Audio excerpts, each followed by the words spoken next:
Hey everybody, it's Jason Blaha here, and once again it's time for my client Michelle's vlog. I apologize a little bit for this footage. The footage she's sending me in Messenger is getting a little blurry this last week or two for some reason.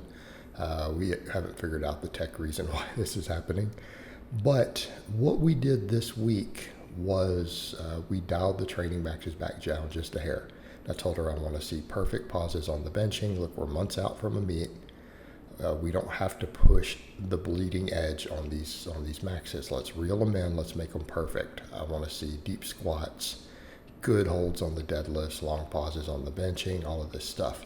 So I've reeled them back in a little bit. I'm having her do like 150 on the bench instead of the 160. Plus, it'll grind a little bit. Pulling the squats back down to around 275, pulling the deadlifts down to 315. All right, bringing the stuff back down just a little bit. So that we can sort that. Now, of course, for her other work here, the week started off really good. We did flat benching with pauses. I also now that she's able to do it, we're working on incline benching. All right, that's a really big deal for us because when she first came to me, she could not incline bench at all. She was also only close grip benching due to scar tissue and things in her shoulders. We now have her at the point where she can incline bench, and it's a big deal because I've noticed it for me, the incline benching with my own shoulder mobility that's pretty much gone at my age. These really seem to help a lot, and they really help people who stick at the mid range on the bench. Where does she stick on the bench? And notice here in this case, it's like what I do. We're doing a true incline. This is not where people are at a 30 degree with a big arch. I've got her like at 45 degrees. Minimal arch, pause on the chest. Okay, this is a difficult way to incline.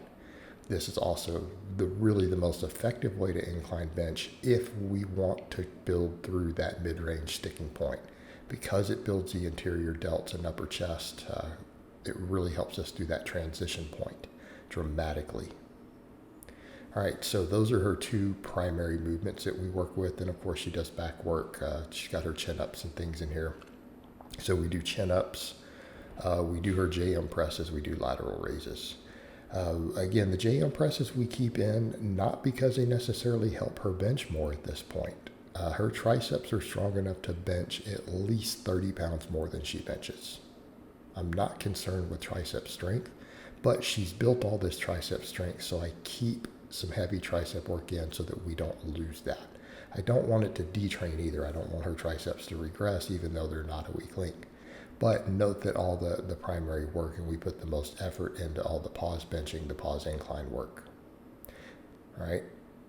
Now, if I have someone who's got a tricep weakness, this is going to be their second exercise. Like right after we do any benching, we'll go to this. A lot of my conjugate guys who are still running speed work, if triceps are a weak link, we'll go straight to a movement like this right after their speed benching. Okay. We're doing this kind of at the end of the workout for her. And it's still strong. And I think, again, look at the range of motion, the weight used. A lot of guys are like, that would be tough for me, who aren't really strong yet. So again, context, all those time of only close grip benching, built the triceps up. But we don't want to lose that. So I always keep that in there for her. I could probably do the same thing with band work if we needed to get more aggressive on, say, the incline benching and other things. I could always replace that with band work, and she would probably keep the tricep strength as long as we push the band work hard enough, meaning close enough to failure. And then we finish up with lateral raises just for overall thickness, bringing up the entire shoulder structure, the shoulder girdle. So that's what that looks like. Now, unfortunately, we ran into a problem. She got really, really sick towards the end of the week. So next week is going to be real rough. She missed the final workout this week because of that. And I'm kind of coaching her through that a little of what we need to do for the game plan because, again, she lost a lot of water weight, was hospitalized. She put that up on her public social media, so I mean, it's not a secret. She had to go to the hospital and everything, so she got really sick. So it's good. This next week is going to be light. She's going to have to ease back into all this. We're going to have to RPE everything. She's going to need to be back at her normal body weight for at least a week, back in lifting for a week before we can touch the sort of weights that she's touching here. And that's just the way that it has to be. So for our lower body days here, of course, we do back squats. We do conventional deadlift, both up to a training max. Then we do single leg press, which again has to be done on a slide like this. There's just no way on a slide this narrow we're going to benefit for powerlifting purposes from doing 2 legs at a time. It's just working upon the equipment limitations. But for a lot of my lifters who are really strong, we have to do single leg anyways. Otherwise, they spend their entire day loading a leg press slide up and getting people to climb on top. And it's funny that I mentioned that because back in the day, it never occurred to me when I was in my 20s to just do one leg on a leg press. Never even occurred to me that this was an option. And I do it with my clients all the time now, when I'm in my 40s. But in my 20s, it never occurred to me that this was an option. So I used to have to do that exact thing I'm describing every time I wanted to leg press after squatting.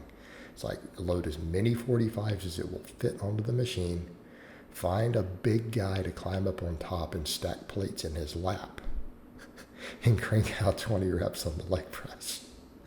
Because that's just what's required. Like if you can squat anything over 500 pounds for reps, it's just impossible to get a workout with 1,000 pounds on a leg press. It's just not doable. Like you're going to be doing 100 rep sets or 50 or 60 rep sets, which, there's a point where that's just so fatiguing that it's not even ideal for hypertrophy anymore. And anyone who's really strong knows exactly what I'm talking about. The guys who talk about 1,000 pounds on a leg press are usually really weak with chicken legs, and that's just reality. You're strong, you put tons on those things. But in the amount of work involved with loading and unloading, it's ridiculous. You go to one leg and you can cut the weights way back because that slide is usually a couple 100 pounds on top of it. Go to one leg, now it's easy. But throw a few plates on. All right, and then after that, we do hip thrusts, which she seems to get a lot out of for her squat. Glute ham raises, reverse hyperextensions.